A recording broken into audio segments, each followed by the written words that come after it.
You wake up. It's early, and the house is quiet. You shuffle into the kitchen, still half asleep, and start your usual routine. Maybe it's been the same for decades. You turn on the coffee machine, toast a slice of bread, reach for that margarine, or maybe a bit of jam. You sip your coffee slowly, letting it warm you from the inside. It feels comforting, familiar, normal. But what if that very routine is silently tearing your stomach apart? For millions of people over 50, this isn't just a harmless habit. It's a daily assault on a digestive system that isn't the same as it once was. And it's not your fault. You were never told that what worked at 25 could become dangerous at 55. But the truth is, your stomach changes with age. It becomes more sensitive, slower to recover, and far less tolerant of stress, especially first thing in the morning. That morning cup of coffee you thought was waking you up, it's also waking up the acid in your stomach, aggressively.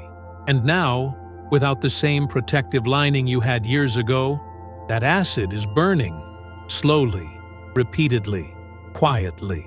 Most people over 50 don't realize their morning pain isn't random. That bloated feeling, the slight burning after breakfast, the tightness in the chest, the burping, the sudden exhaustion, they chalk it up to aging, to stress, to a bad night's sleep. But this is how it starts. Subtle, silent, and deadly consistent. Your stomach is lined with a mucosal barrier that protects it from its own acid. When you're young, this lining is thick, strong, and regenerates quickly. But with age, it weakens. Stress hormones increase. Digestive enzymes decrease. Blood flow to the gut slows.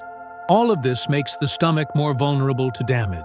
And when you wake up and immediately throw coffee, toast, and processed spreads into an empty gut, you're striking that unprotected surface again and again, like pouring salt on a wound before it has a chance to heal. What's worse is that our generation was taught to believe in quick fixes and strong routines. A big breakfast is good. Coffee is necessary. Eating fast means you're productive. And if something hurts, just take a pill and move on. But those beliefs have consequences, especially now.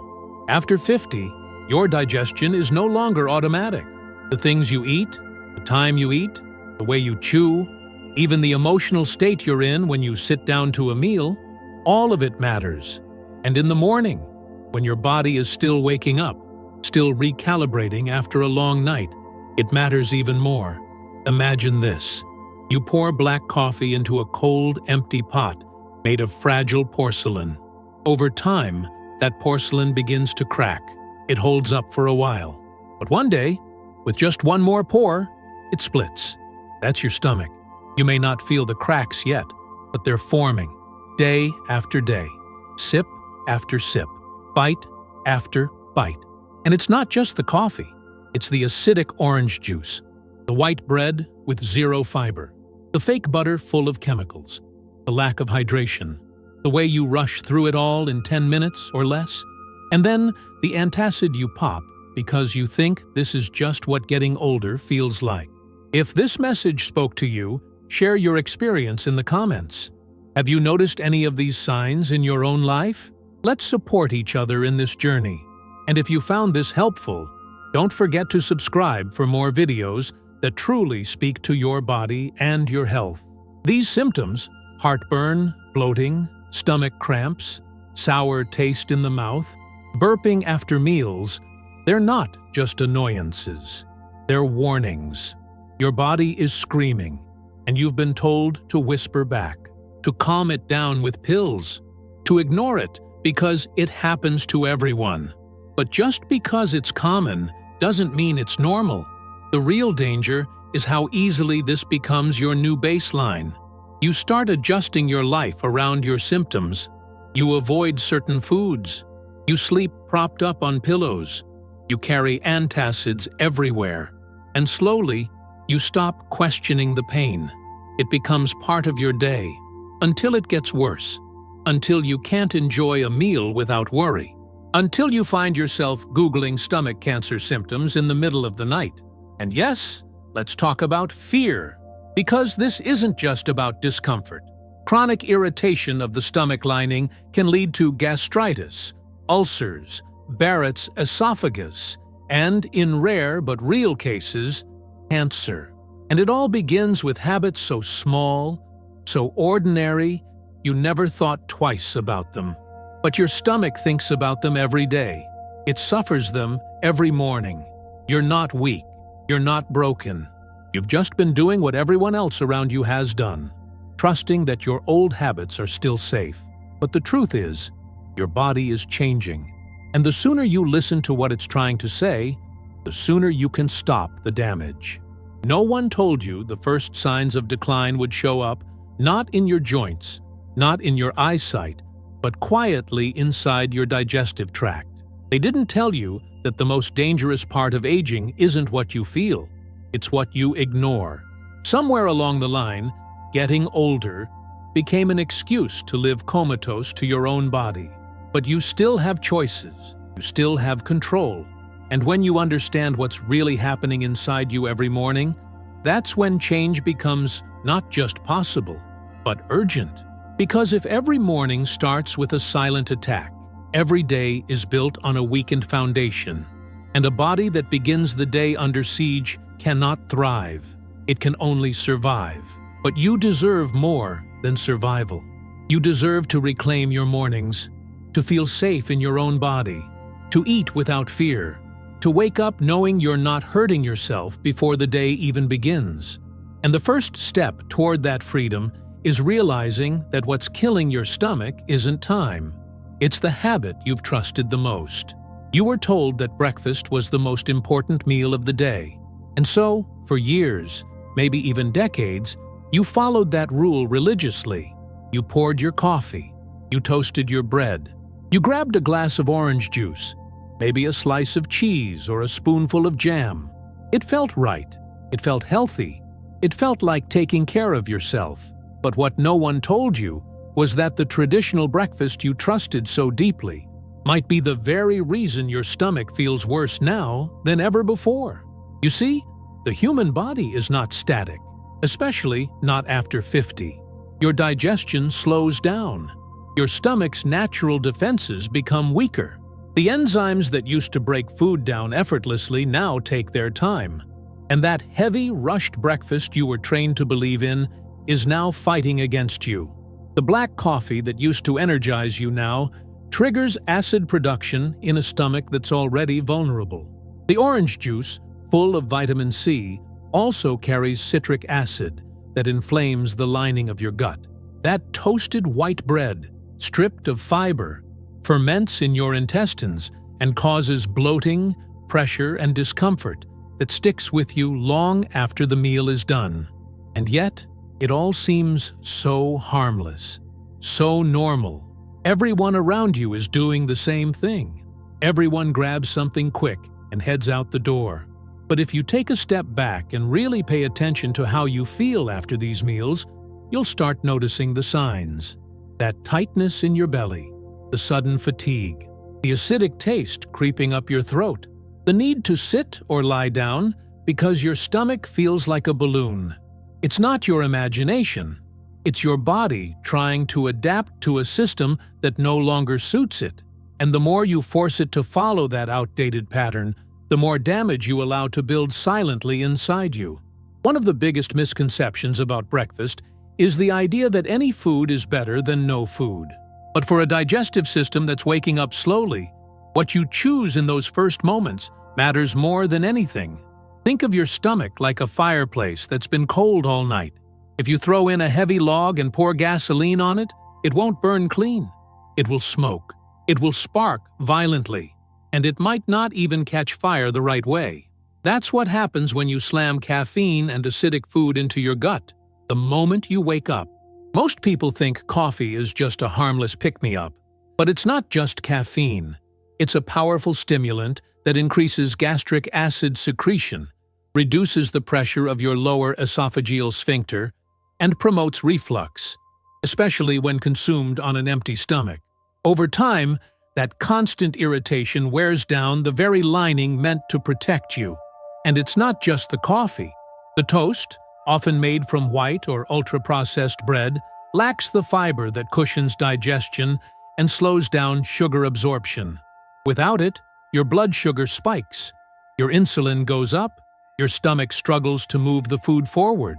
Combine that with acidic spreads like jam or margarine full of inflammatory oils, and you've got a perfect storm. Your stomach is fighting a war while you're still chewing your last bite.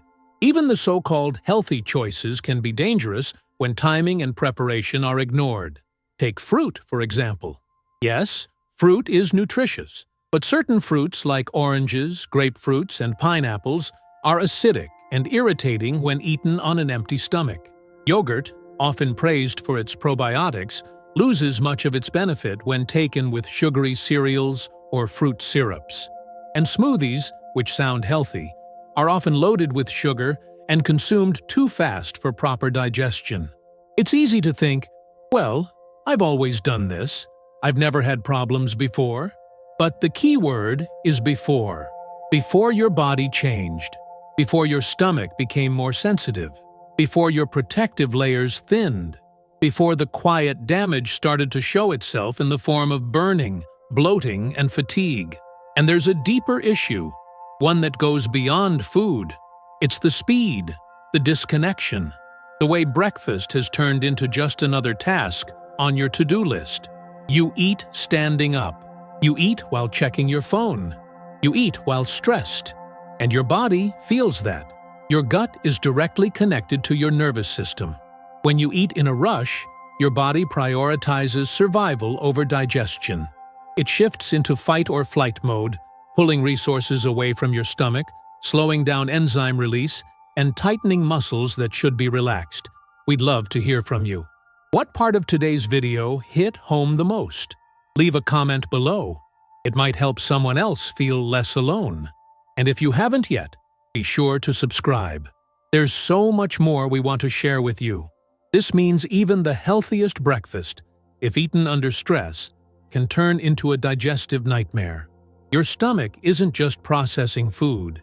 It's processing your emotions, your pace, your posture, your thoughts. So, what does this mean for someone over 50? It means you can no longer treat breakfast as a habit on autopilot. It must become intentional, supportive, gentle. You need foods that cushion the stomach, nourish the lining, regulate blood sugar, and provide real energy without aggression. Warm water with a splash of lemon, for instance, can hydrate your system, stimulate gentle bile production, and cleanse overnight toxins without spiking acid. A small portion of oats, cooked slowly and mixed with cinnamon or banana, provides soluble fiber and soothes the gut lining. A slice of sourdough bread, made traditionally, digests more easily than commercial white bread and doesn't spike sugar the same way. Even herbal teas like ginger or chamomile, consumed before food, can relax the digestive system and reduce inflammation. The point is not to fear food, but to respect your body's current needs. To listen, to notice how you feel after breakfast, not just during it. To understand that what used to work might now be working against you, and that every meal is a chance to either repair or repeat the damage. Modern medicine is finally catching up with what many holistic experts have said for years. The gut is the foundation of health, and after 50, it becomes a mirror, a reflection of every choice you've made, every stress you've carried, every meal you've rushed through. It doesn't forget, but it can forgive if you give it the tools and time. You have the power to redefine what breakfast means to you, to make it something healing, not harmful, something that sets the tone for your day instead of sabotaging it from the first bite. Because the real question isn't what you eat, it's how you treat the act of eating. And once you realize that your morning routine is not just a habit, but a message to your body, everything begins to change. The pain starts as a whisper, just a mild discomfort after a meal, maybe a bit of burning in your chest, a bloated feeling that refuses to go away. At first, you ignore it. Maybe it's just stress or something you ate too quickly.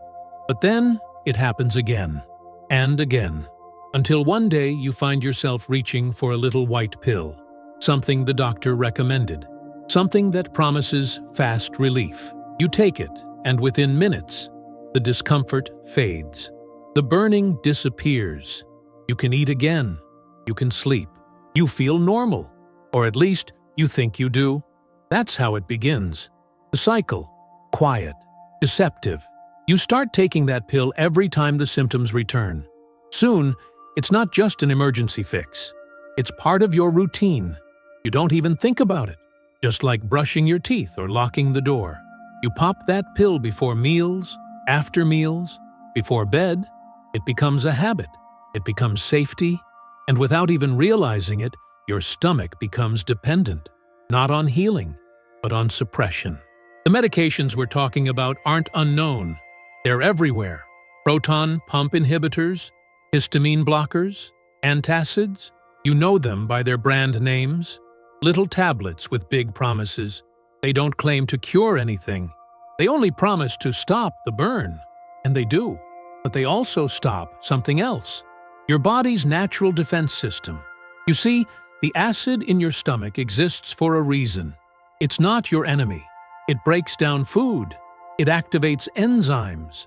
It protects you from bacteria. When you shut that acid down day after day, you interrupt a delicate process. Without enough acid, protein digestion becomes incomplete. Nutrients like B12, magnesium, calcium, and iron are no longer absorbed properly. The stomach, once a powerful fortress, becomes vulnerable.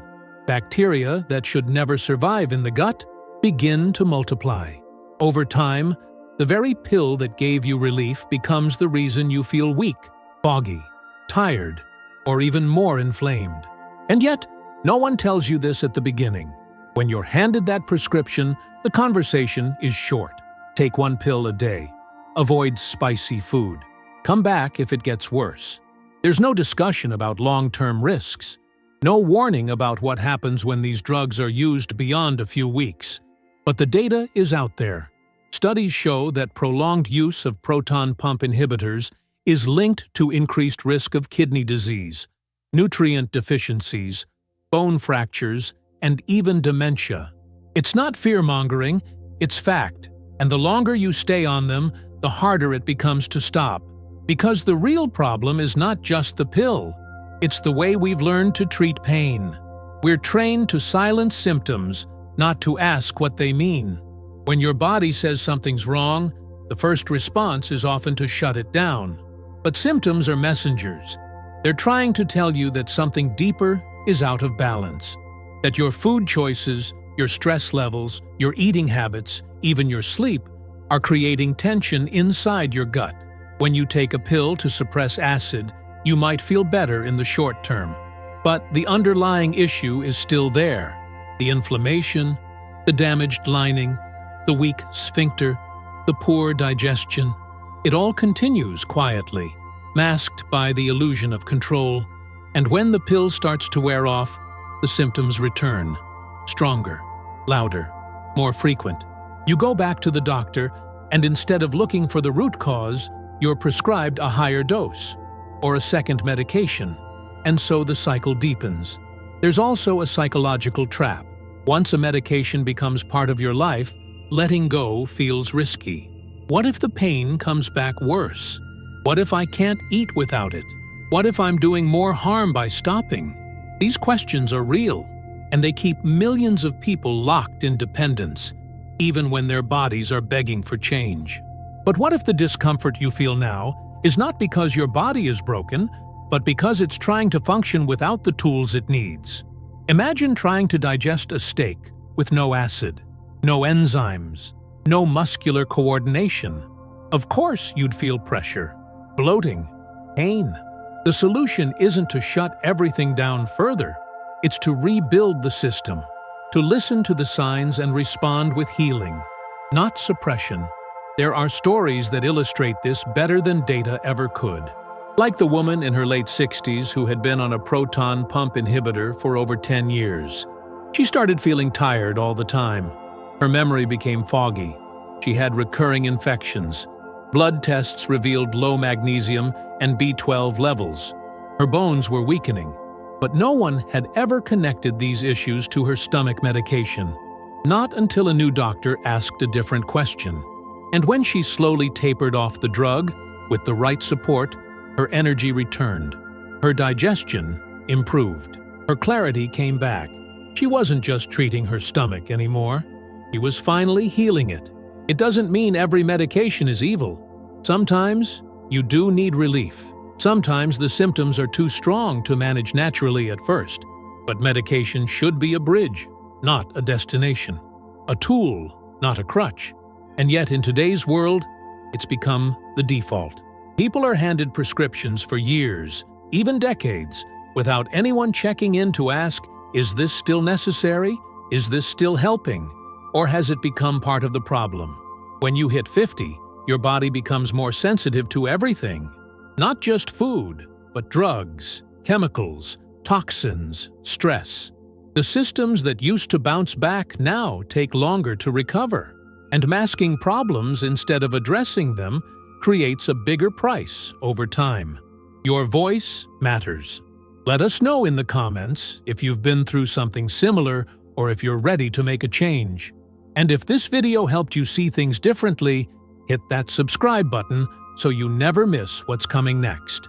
The answer lies not in fear, but in awareness, in choosing to ask better questions. What am I really feeling? What triggers my symptoms? What patterns do I see? What habits am I repeating that might be keeping me stuck? And most importantly, how can I support my body instead of silencing it? Because your stomach isn't trying to ruin your day. It's trying to protect you. It's doing its best with what it's given. And when you shift your focus from managing pain to restoring function, everything changes. Your meals become easier. Your energy improves. Your mood lifts. The pill that once felt like your only option becomes just one of many tools, and eventually, maybe even unnecessary. The journey back to digestive health is not about blame. It's about partnership between you and your body, between you and the choices you make every day. It starts with understanding, and that understanding begins with one simple truth. Relief is not the same as resolution. And the faster we stop confusing the two, the faster we begin to truly heal. You've been told that after 50, pain is part of the deal, that digestion slows down, energy fades, and discomfort becomes your new normal, that the best you can do is manage the symptoms with pills and hope they don't get worse. But what if that wasn't true? What if your body wasn't breaking down, but instead begging for support? What if instead of masking the signs, you started responding to them with care, with nourishment, with choices that actually rebuild what time and routine have worn away? This is not about some miracle cure. It's not about trendy diets or expensive supplements. It's about returning to something deeply human. It's about listening, and it starts with your morning, with what you put into your body after hours of fasting, with how you treat the system that carries you through every day. And the truth is, people just like you are discovering a way out of that cycle. Not by avoiding food, not by living in fear, but by choosing, moment by moment, to rebuild their digestive foundation naturally. Imagine starting your day with warm water and a squeeze of lemon, not as a trendy ritual, but as a gentle awakening for your gut. The water hydrates your cells. The lemon stimulates bile production, which helps break down fats and cleanse the liver. Then imagine following that with something soft and soothing, like a warm bowl of steel-cut oats cooked slowly, topped with a slice of banana or a sprinkle of cinnamon. This kind of meal doesn't attack your stomach. It supports it. It calms it. It tells your body, you're safe now. You can digest without defense. Or maybe it's a smoothie, but not the sugar-loaded kind. A blend of steamed green veggies, chia seeds, a few frozen blueberries, and unsweetened almond milk. Something nourishing, anti-inflammatory, filled with fiber, but easy to absorb. These meals don't shock your system. They prepare it. They allow it to do what it was made to do: heal, absorb, protect. And what about your habits? You sit down, you breathe, you eat slowly, you chew each bite fully, you feel grateful. These are not luxuries, they are medicine. Digestion starts in the mouth, not the stomach. And when you chew fully, when you allow saliva to coat your food, when you pause between bites, you signal your entire system to slow down, to focus, to process with intention. Even movement plays a role. A short walk after breakfast can stimulate digestion, ease bloating, and help regulate blood sugar. Just 10 minutes, just a little sunlight, just the sound of your own steps. These small actions add up. These gentle shifts are not loud or flashy, but they change everything. You begin to notice. The burning fades, the tightness lifts, you sleep deeper, you wake lighter. Not overnight, but steadily. Because now, you're not just suppressing symptoms, you're supporting systems. Your body responds to care, always, even after years of neglect, even after decades of damage. It was never too late. You were never too far gone. Your body was waiting for you to stop fighting it and start working with it. And yes, you may still need help. You may need guidance, but you're no longer helpless. You're no longer stuck in that endless loop of pain and pills. You have tools, you have options, you have power. Because the truth is, healing doesn't happen in some faraway clinic or behind the counter of a pharmacy. It happens in your kitchen, in your breath, in your awareness, in your willingness to try again, to believe that maybe, just maybe, you deserve to feel good in your own body. That pain is not your punishment. It is your signal. So start where you are. Start small. Swap one food. Change one habit. Listen to one cue. The rest will follow. Your body will meet you where you are every time. And as we come to the end of this video, I want to thank you for staying, for listening, for being open. Because this kind of change begins not with a supplement or a diet, but with attention, with truth. And if this resonated with you, if it made you pause even for a moment, then you're already on your way. You're not alone. Thousands are walking this same path. Thousands are realizing that healing after 50 isn't just possible. It's powerful. It's transformative. It's freedom. If this touched you, there's more waiting for you. Another video is now on your screen. In it, we go deeper. We explore what no one else is telling you about the hidden causes of acid reflux and the overlooked signs your doctor might have missed. Watch it now. Your body is ready. So is your future.